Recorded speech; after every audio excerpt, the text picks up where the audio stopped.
नमस्ते, कैसे हैं आप लोग। तो वेरावल स्टेशन से पूरी रात की जर्नी करके हम पहुंच गए द्वारिका, जहां पर हम बैठे अपनी गाड़ी में और प्री बुक्ड होटल में पहुंच गए, जिसे हमने पहले से ही बुक कर रखा था। और आज मैं बहुत ज़्यादा खुश हूं। खुशी का कारण ये है कि हिंदुओं के 4 धाम में एक द्वारिकापुरी, जिसका दर्शन मैं अपने पतिदेव के साथ मतलब शादीशुदा होने के बाद पहली बार कर रही हूँ।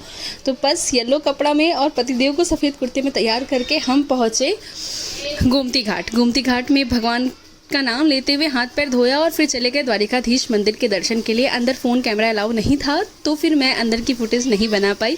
दूर से जो वीडियो फ़ोटो बना वो आपको दिखा दिया मैंने। और फिर द्वारिका से 15 किलोमीटर दूर स्थित नागेश्वर ज्योतिर्लिंग के दर्शन के लिए हम आ गए हैं, जहाँ पर भोले बाबा बहुत बड़े से होकर बैठे थे। तो बस यहाँ मेरा छोटा भोलू भाला पार्थ सो चुका है और हम भोले बाबा के दर्शन के लिए आगे चले। अंदर फ़ोन कैमरा की कुछ खास पाबंदी नहीं थी, मतलब हम यूज़ कर सकते थे फ़ोन कैमरा। तो बस मैंने अपना कैमरा ऑन किया और अंदर चले। यहाँ पर ऐसी मान्यता है कि भोले बाबा की पूजा नाग नागिन के रूप में होती है और यहाँ लोग भोले बाबा को चांदी से बने नाग और नागिन भी अर्पित करते हैं। तो बस भोले बाबा का दर्शन किया हमने और ये फुटेज मैं आपको भी दिखा रही हूँ भोले बाबा का। छोटे से प्यारे से कितने सुंदर लग रहे हैं ना इस अवतार में भोले बाबा।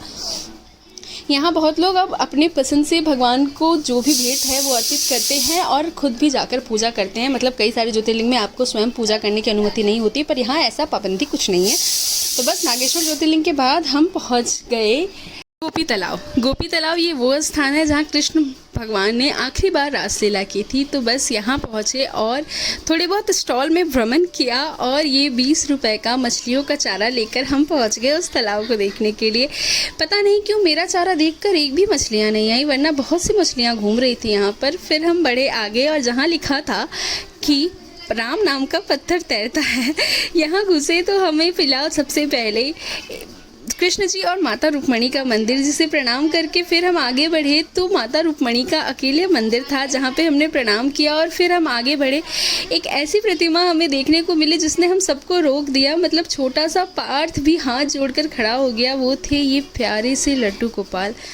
आपसे क्या बताऊँ, इनका मनमोहक रूप इतना ज़्यादा मोहक था कि बस हम रुक गए, वहाँ स्तब्ध हो गए। इतने प्यारे लग रहे थे, ऐसा लगा भगवान बस यही अंत कर दो जीवन का। अब इससे एक ज़्यादा सुंदर स्वरूप हमें और कोई देखने को नहीं मिल सकता। मतलब इतने सुंदर लग रहे थे भगवान। पर फिर हम आगे बढ़े और अब हम जा रहे हैं भेंट द्वारिका के दर्शन के लिए। तो द्वारिकापुरी 2 हिस्सों में है। एक है द्वारिकाधीश का मंदिर जो गोमती के तट पर है, और दूसरा है भेंट द्वारिका, जो कि समुद्र के बीच में एक आइलैंड है, छोटा सा आइलैंड है, जिसके लिए हमें बोट या स्टीमर से करीब 4 से 5 किलोमीटर अंदर जाना पड़ता है समुद्र में। तो हमने हायर किया एक बोट और हम चले अंदर। पता नहीं क्यों ऐसे मुझे पानी और बोट की जर्नी बहुत पसंद है, पर आज मन में बहुत घबराहट थी। बस पता नहीं क्यों सब खुश थे, पर मैं अंदर से डरी हुई थी और अपने पतिदेव का हाथ जोर से पकड़ रखा था और पार्थ को अपने पतिदेव के गोद में बैठा रखा था। बस एक ही बात याद आ रही थी कि गाड़ी में बैठा लो रे बाबा, जानो है नगर अनजान। बस ये गाना ही मैं मन में गुनगुना रही थी और गुनगुनाते गुनाते पता नहीं कब 4 से 5 किलोमीटर मतलब 10 से 15 मिनट हो गए और मैं पानी का रास्ता पार कर उतर गई।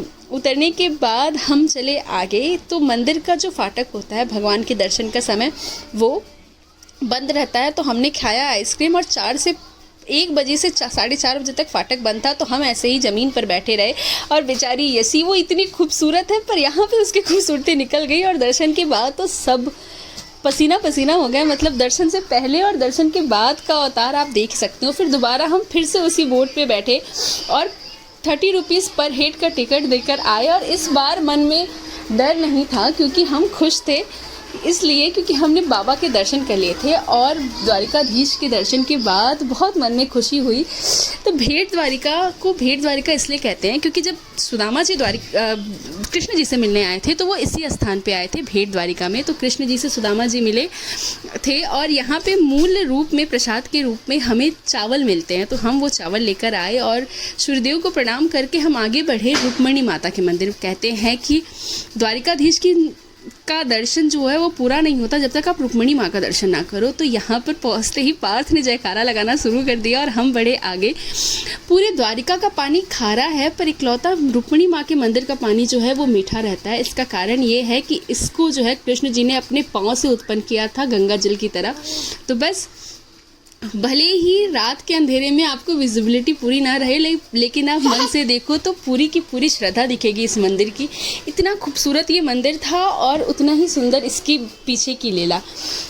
तो बस ये जो मंदिर है ये द्वारिका जो मेन टेम्पल है उससे 2 किलोमीटर दूर है। और उसके बाद मंदिर का दर्शन करने के बाद हम बढ़े आगे। कुछ छोटे मोटे स्टॉल घूमा और कॉटन कैंडी खरीद लिया, क्योंकि साथ में बहुत से बच्चे थे और मैं भी बच्चों में ही काउंट हो जाती हूँ कभी कभी। तो बस कॉटन कैंडी खरीदा, बहुत सारे वीडियो और फोटोज़ लिए और ये जो है मेन द्वारिकाधीश के टेम्पल को एंजॉय किया। फिर हमने किया अपना डिनर और डिनर करने के बाद मन में बहुत ज़्यादा बड़ी वाली शांति लेकर अब मैं जा रही हूँ सोने। आपसे मिलती हूँ अगले ब्लॉग में।